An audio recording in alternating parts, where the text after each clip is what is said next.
Parce que les guerres d'Israël sont médiatisées dans le monde entier, comme annoncé d'ailleurs dans les prophéties bibliques pour la fin des temps, eh bien j'ai un bel article à vous proposer, je crois un article simple mais puissant, une réflexion vraiment précieuse, et pour vous motiver, pour vous inviter donc eh bien à le lire. Il n'est pas très long, mais j'ai eu à cœur de faire cette petite présentation, ce petit résumé. Et donc on va parler dans l'étude que je vous propose, eh bien évidemment de ces guerres d'Israël qui, on le sait, non seulement divisent, mais amènent de véritables malédictions sur beaucoup de personnes à cause de leurs paroles, à cause de leur position, de leur façon de faire.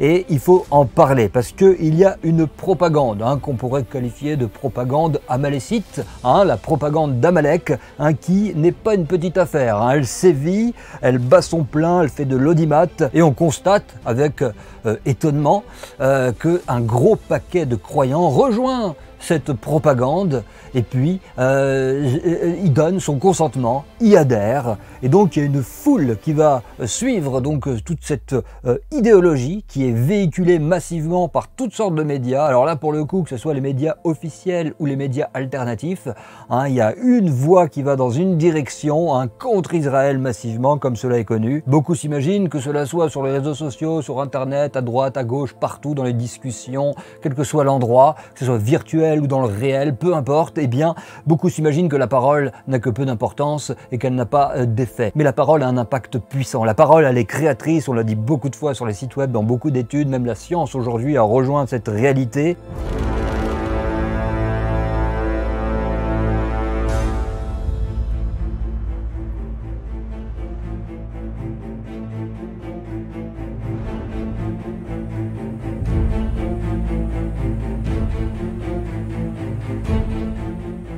Donc on voit qu'il y a toute une foule de personnes, on les entend jamais parler sur toutes sortes de conflits qui font bien plus de dégâts, bien plus de morts que cette guerre avec Israël. Et pourtant, ici, eh bien, on va les entendre parler. Et pourquoi? Eh bien parce qu'ils suivent la masse. Ils sont pris par une influence, par un esprit véritable qui les conduit eh bien, à se prononcer, à dire n'importe quoi et à parler sur des sujets qu'ils ne connaissent absolument pas. Et ce sujet d'Israël, dans toutes les guerres d'Israël, c'est un sujet qui est complexe. C'est un sujet qu'on ne peut pas analyser si on n'a pas une solide connaissance biblique, prophétique, des événements de la fin des temps, de tout ce qui se passe avec Israël, de son histoire. Ce n'est pas que des histoires d'opinion, ce n'est pas que de la politique du tout ce qui se passe, c'est quelque chose de véritablement géospirituel.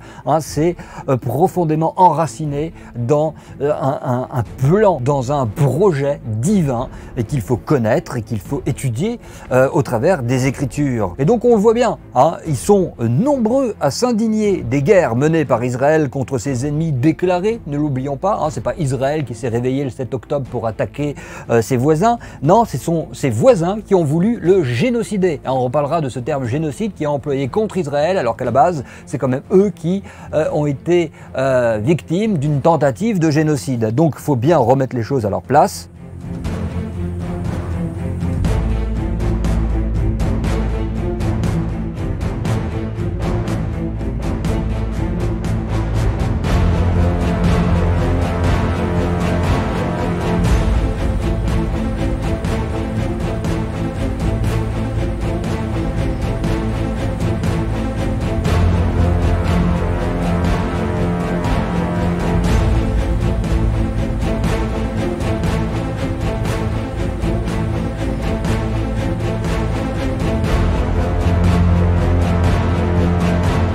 On voit que le monde entier donc va s'offusquer par rapport à ce que fait Israël, va condamner, accuser, dénigrer, insulter, calomnier, médire. Mais par contre, ils vont se taire quand il s'agit donc de parler des vérités en faveur d'Israël, des points positifs d'Israël. Non, non, non, ça, ils vont pas en parler, on les entendra pas parler en bien d'Israël, mais par contre, quand l'occasion se présente, on va les entendre parler d'états criminels, de génocide, d'apartheid, toute cette rhétorique mensongère qui est bien connue et qu'on a démontré dans beaucoup de vidéos sur le site web, notamment dans le conflit israélo-palestinien. On a démontré à quel point cette rhétorique est complètement calomnieuse et mensongère. Et d'ailleurs, c'est exactement, ça fait penser à cette tournure littéraire très forte qu'on trouve dans le livre de l'Apocalypse, où il est là-bas décrit, rappelez-vous, une sorte d'agneau, qui ressemble à un agneau, mais qui a une bouche de dragon, qui parle comme un dragon et qui dit des blasphèmes avec sa bouche et qui dit des choses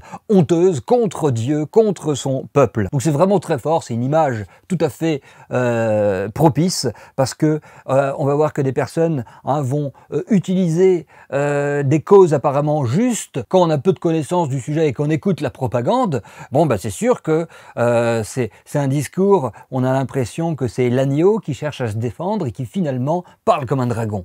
Et quand on analyse tous les discours de tous ceux qui rejoignent, bien souvent, je dis pas que c'est le cas tout le temps, mais bien souvent tous ceux qui vont rejoindre donc ce discours anti-Israël, génocide, état criminel, apartheid, quand on entend ça, qui ne va pas se ranger derrière cela si l'accusation est véritable. Mais on sait que c'est faux, il n'y a pas de génocide, c'est quelque chose de complètement aberrant que les gens parlent comme ça. La plupart du temps, vous verrez que derrière une cause agneau, il y a une bouche dragon qui est là. Ça parle mal et ça calomnie, et puis c'est vraiment dans tout ce que l'Éternel déteste dans l'Écriture.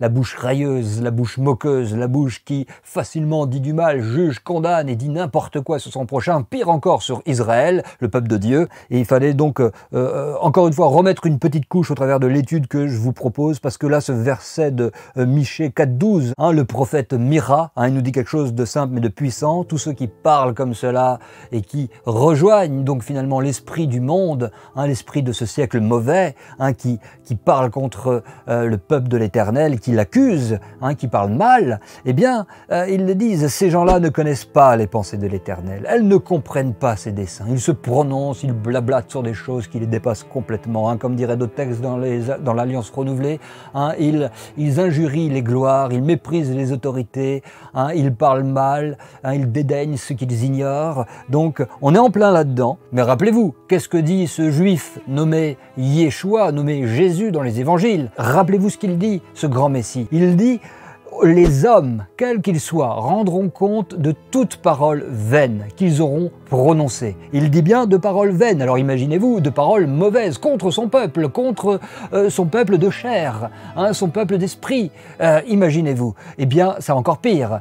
Déjà, les paroles vaines, on devra en rendre compte, mais là, de toute parole mauvaise. Et Paul, un des disciples, Shaoul de Tarse, appelé Paul aussi, rappelez-vous de ce que dit Paul: aucun médisant, aucun calomniateur, tous ceux qui sont dans la mauvaise bouche n'héritera du royaume de Dieu. Peu importe leurs prétentions, peu importe leur religion, peu importe leur étiquette, et peu importe même les miracles qu'ils peuvent faire au nom de Jésus, au nom de Yeshua, comme les évangiles le disent.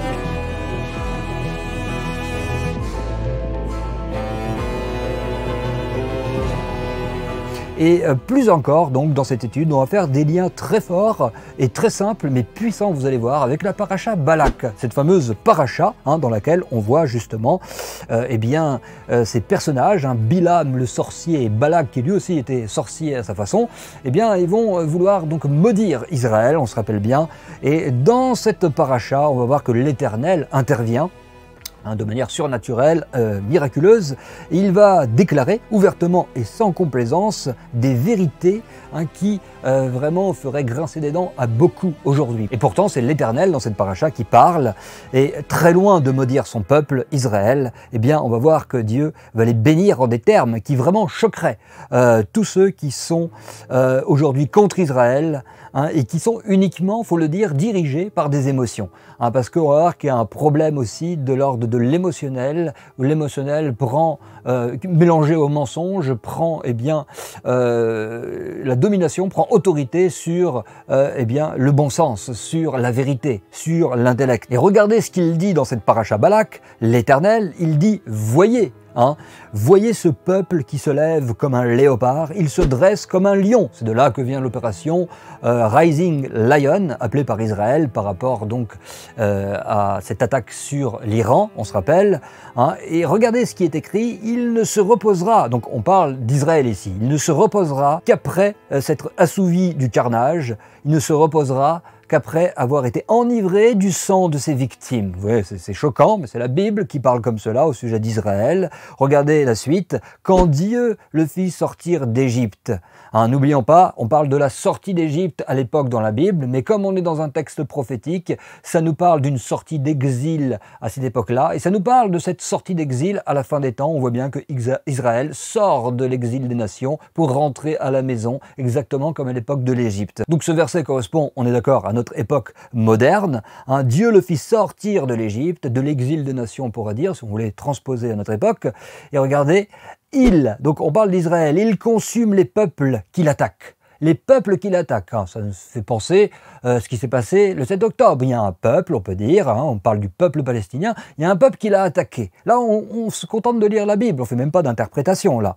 Hein, Israël, dit l'Éternel, consume les peuples qui l'attaquent. Il brise leurs os, trempe ses flèches dans leur sang, il se couche, il repose comme le lion et le léopard, qui osera le réveiller. Vous voyez que ça, c'est dans le cadre d'une bénédiction, où donc Bilam, eh bien, malgré lui, il a béni Israël, et puis c'est ce qu'il a dit. Et vous voyez que c'est choquant, ce genre de verset, et dans l'étude que je vous propose, justement, on va rentrer en profondeur un petit peu plus. Elle n'est pas très longue, vous allez voir, hein, ça se lit rapidement, mais pour ceux qui ont l'amour de la vérité et qui sont croyants, bien entendu, je m'adresse ici avant tout aux croyants, qui sont convertis, qui savent bien dans leur cœur, sans aucun doute possible, que la Bible est la parole de Dieu et la vérité, eh bien, ils vont voir qu'à travers cette simple réflexion, hein, on va pouvoir démêler le vrai du faux et avoir une vision rapide, une vision juste, je pense, de qui sont les profils aujourd'hui, type Bilam, type Balak. Hein, ça va nous aider vraiment à discerner avec simplicité et lucidité ce type de profil, les profils spirituels des Balak modernes, tous ces Balak modernes qui sont donc irrités, hein, on les reconnaît parce qu'il y a une colère, il y a une irritation lorsqu'ils vont être confrontés à des discours en faveur d'Israël, hein, tous les discours sionistes, hein, comme on peut le lire, et ça on voit ce verset, on regarde un petit peu plus en profondeur ce verset dans l'étude où il est dit là-bas, la colère de Balak s'enflamma, car voici, hein, Bilam les a bénis. Et alors là, quand Bilam dit du bien d'Israël, la colère, l'irritation de Balak, elle est là. Donc vous voyez, c'est un des profils qui sont là et qu'on réfléchit dessus dans l'étude que je vous propose. Et par la même occasion, eh ben, on pourra discerner facilement tous les profils spirituels anti-Balak, anti-Amalek, c'est-à-dire celui de Moïse, celui de Josué, et tous ceux qui marchent à leur suite, tous ceux qui marchent, qui essaient de tout leur cœur de marcher droitement devant l'Éternel, eh bien on va pouvoir donc clairement identifier aussi ce type de profil. Et si vous êtes donc d'accord, pour ne pas vous laisser impressionner par tous les potins politiques, hein, de ce monde, toutes les opinions, hein, de tous les intellectuels de ce siècle, mais qui ne craignent pas Dieu, hein, si vous êtes OK, hein, pour eh bien réviser peut-être votre jugement et ne pas suivre, hein, tous ces discours plein de mauvais œil, hein, tel Balak, tel Bilam qui avait vraiment un mauvais œil sur Israël, si vous êtes prêt à ne pas suivre le discours ambiant majoritaire de tous ceux, comme dit l'Écriture, à qui Dieu a voilé l'intelligence parce qu'ils n'ont pas l'amour de la vérité, hein, eh bien cette étude elle est pour vous. Et ce verset que je vais vous citer maintenant, j'espère qu'il sera le vôtre, hein, c'est un verset qui est prononcé, ne l'oublions pas, pour tout le monde, c'est-à-dire tous ceux qui sont d'accord pour se tenir aux côtés d'Israël. Il est dit dans ce verset de la paracha Balak, hein, en Nombre 24:9, « Heureux ceux qui te bénissent, Israël, hein, c'est-à-dire ceux qui disent du bien d'Israël. Malheur à celui qui te maudit. » Voilà pour cette présentation d'une étude qui est très simple, pas très longue, et qui, je pense, met les points sur les i, clarifie les choses, nous donne de la lucidité quant à savoir qui est Balak, Bilam aujourd'hui dans les conflits politiques, les crises de la fin des temps. Qui sont tous ceux qui sont agréés de l'Éternel et qui marchent dans le chemin tracé par Moïse, par Josué, par tous les héros de la foi qu'on veut suivre, n'est-ce pas? On a envie d'être de leur côté. Ça va nous donner, je l'espère, donc un petit peu de discernement, augmenter un peu notre discernement. Et bien entendu, on va voir un point qui est très important, on va, disons, le survoler dans cette étude. Eh bien, c'est tout simplement l'importance de ne pas se laisser avoir ni diriger par nos émotions. Les émotions, c'est très précieux évidemment, la Bible jamais ne méprise les émotions, mais lorsque les émotions commencent à être utilisées au service d'une mauvaise cause, au service de quelque chose qui va contre la parole de l'Éternel, au service d'un discours qui est anti-biblique, de postures qui sont complètement anti-Torah, eh bien, alors là, il y a un problème. Et c'est vrai que c'est difficile parce que les émotions, le problème des émotions, c'est que ça nous submerge et que on se laisse conduire beaucoup plus facilement par notre cœur et nos émotions que par notre intellect qui irait dans un sens opposé. Et on a besoin de travailler dans ce domaine-là. On a besoin de suivre prioritairement la parole de l'Éternel et non nos émotions. Et tant mieux lorsque, de nombreuses fois, heureusement ça arrive, nos émotions sont d'accord avec la parole de l'Éternel, mais il arrive de nombreuses fois aussi, comme dans ce conflit par exemple, dans les guerres d'Israël de la fin des temps, il peut arriver que nos émotions ne vont pas être en accord avec la parole de Dieu ou avec ce que notre intellect va nous montrer. Et donc là, il faut mettre les choses dans l'ordre. Il faut rétablir les priorités et cette étude va nous aider aussi donc à ne pas suivre voilà, nos émotions uniquement et à ne pas suivre surtout la propagande de ce monde. Il y a un paquet qui sont exactement comme ce bœuf qu'on mène à la boucherie. Pourquoi? Parce qu'ils suivent l'esprit de ce monde qui, en imaginant bien faire, en imaginant mener un bon combat, ils sont dans le mauvais combat, ils sont en train de se maudire, en parlant mal d'Israël, en se positionnant contre, en critiquant, en accusant, alors que par ailleurs ils se taisent la plupart du temps quand tout va bien ou quand il y a des choses bonnes à dire, mais rien que ça, ils sont discernés, ils sont mis en lumière, ils sont exposés, ils parlent mal d'Israël facilement, mais quand il s'agit de bien parler du peuple de Dieu, on les entend jamais, quasiment. Et puis, quand il y a des choses bonnes à dire, pareil, on n'entend rien. Mais pour se joindre à l'esprit de ce monde, pour plaire aux gens, pour avoir la faveur des uns et des autres, et bien pour flatter leur audimat ou je ne sais quoi, ils vont pas hésiter donc à se positionner contre Israël, parce qu'aujourd'hui, on est dans un temps où se positionner contre Israël, eh bien, c'est recevoir les applaudissements du monde, c'est recevoir la faveur du monde, c'est être bien vu par l'esprit de ce siècle mauvais. Eh bien, qu'il n'en soit pas ainsi pour ceux qui aiment Dieu. Je vous retrouve dans cette étude où on va méditer donc ensemble dans cette lecture spirituellement, en communion d'esprit. On va pouvoir rentrer dans une belle réflexion, je pense. Que l'Éternel vous bénisse et s'il le permet, je vous retrouve avec beaucoup de plaisir dans une prochaine vidéo, un prochain résumé ou une prochaine présentation ou une étude ici et là. Et donc en attendant, je vous souhaite le meilleur de la part de l'Éternel. À bientôt.